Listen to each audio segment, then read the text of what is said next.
Welcome to Through My Father's Eyes. I am so grateful you are here, and I don't take that lightly.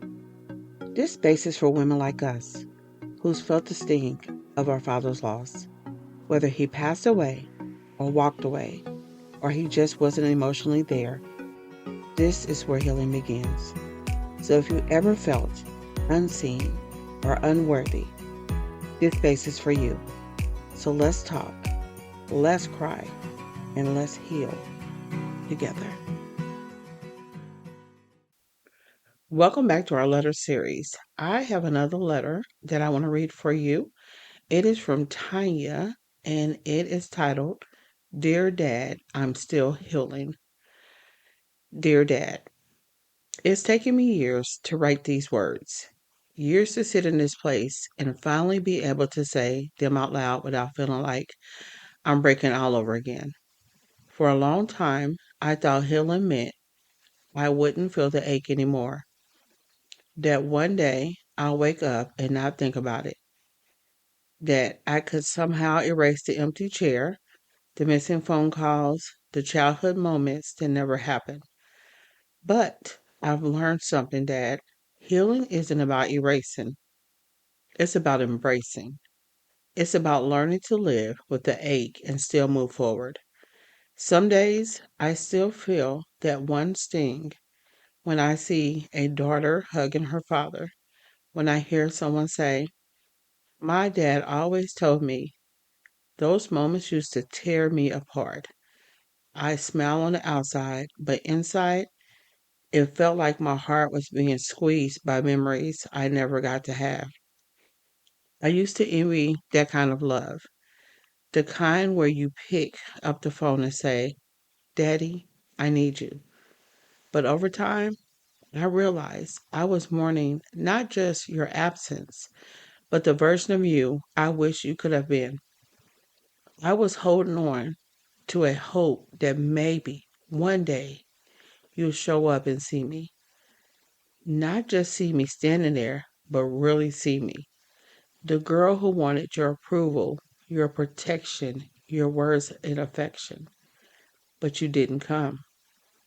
In that absence, it built walls in me. I carried that hurt into my relationships, into my friendships, and even into my faith. I questioned love because I first questioned yours. I wondered why God allowed me to have the kind of womb, why I had to grow up learning and live through and learning to love through pain. But now I'm starting to understand something new. Healing doesn't mean pretending you didn't hurt me. It means acknowledging that you did, but choosing not to live from that pain anymore. I'm learning that forgiveness doesn't erase history. It just frees my heart from being trapped inside it. There was a time when I was angry at you for not being there, for missing my graduation, for not walking me down the aisle, for not protecting me from the things that broke me. But the older I get, the more I see you were broken too. You were a man carrying your own father wounds, repeating patterns you never healed from. And maybe, just maybe, you didn't know how to love me the way I needed to be loved. That realization didn't excuse what happened, but it gave me compassion. And compassion started to soften what anger hardened in me. Now, when I think of you, I don't always cry. Sometimes I smile, not because the pain is gone, but because I'm grateful for what it taught me. It taught me to pay attention to the parts of me that needed nurturing. It taught me to listen to my own voice instead of waiting for yours. It taught me to find validation in God's love, not in your silence. I'm still healing, Dad. Healing from the nights I cried myself to sleep. Healing from the belief that I wasn't enough. And healing from the confusion of being abandoned by someone who should have stayed. But I'm also healing in something, into wholeness, into peace, and into purpose. Every tear that felt wasn't wasted. Every prayer I whispered in the dark was heard. God has been holding me all along, even in the spaces you didn't. Sometimes I wonder who I would have been if you would have been there. But then I remember maybe I would have had the compassion I have now. Maybe I wouldn't have loved this deeply, and maybe I wouldn't have been able to speak healing into other people's wounds the way I can today. So I'm learning to thank God, not for the pain, but for the purpose that came from it. Dad, I forgive you, not because you asked for it, but because I refuse to let bitterness have the final say in my story. Forgiveness doesn't mean you get a pass. It means I finally get peace. And peace is something I prayed for my whole life. There's still a part of me that wishes things could have been different. I wish we had pictures together, more memories, more moments where I felt like your little girl. But I've learned that healing is making peace with what never was and still choosing to grow anyway. You didn't get to teach me how to love, but you taught me what love should never feel like. You didn't get to show me what protection looks like, but God became my protector. You didn't get to affirm me, but I found my worth in the one who never left me.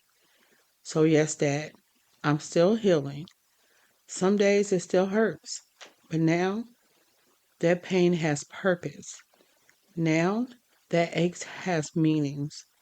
And now I can tell my story without shame. And maybe that's the greatest redemption of all. So, this is my letter to you, a declaration of my growth. I'm not the little girl anymore, waiting for you to show up. I'm a woman learning to show up for herself. I'm learning to speak kindly to the mirror, to pray through the tears, and to walk with my head held high. I am learning to love myself the way I once hoped you would love me. And I think that's what real healing looks like. I've always carried you in my story, but I won't let your absence define it anymore. So, Dad, thank you. Not for leaving, but for teaching me that I can survive it. Thank you for showing me that even broken beginnings can lead to beautiful endings. And thank you for being a reason I learned to find my Father in heaven, the one who never abandoned me. I am still healing, but I'm finally free. With love and release, your daughter who is still becoming whole. If this letter spoke to your heart, sis, I want to invite you to be a part of something beautiful. I want you to write your own letter, maybe to your father or to your younger self or even to God, and send it to me. My email address is right there in the show notes. I'd love to share your story on a future episode because your words can help another woman heal. And if you're ready to walk this journey with other women who understand, come join my Facebook community, Healing Emotional Father Wounds. It's a safe space for women just like you, learning, growing, forgiving, and becoming whole again. You don't have to heal alone. Come join a sisterhood. Ooh, okay, girl. That was a lot, but it was definitely needed. I hope something in this episode really spoke to your heart. And remember, healing doesn't happen overnight, but showing up for yourself like you just did, girl, that was a powerful start. If this blessed you in any way, go ahead and share it with another sister who needs it. Please leave me a review on Apple Podcasts and tag me on your social. And let me know what part hit home the most. Remember, you are not alone. You are deeply loved, and there is so much more purpose still ahead of you. I'll see you in the next episode. But until then, I want you to keep healing, keep growing, and keep walking like the daughter of the King you are.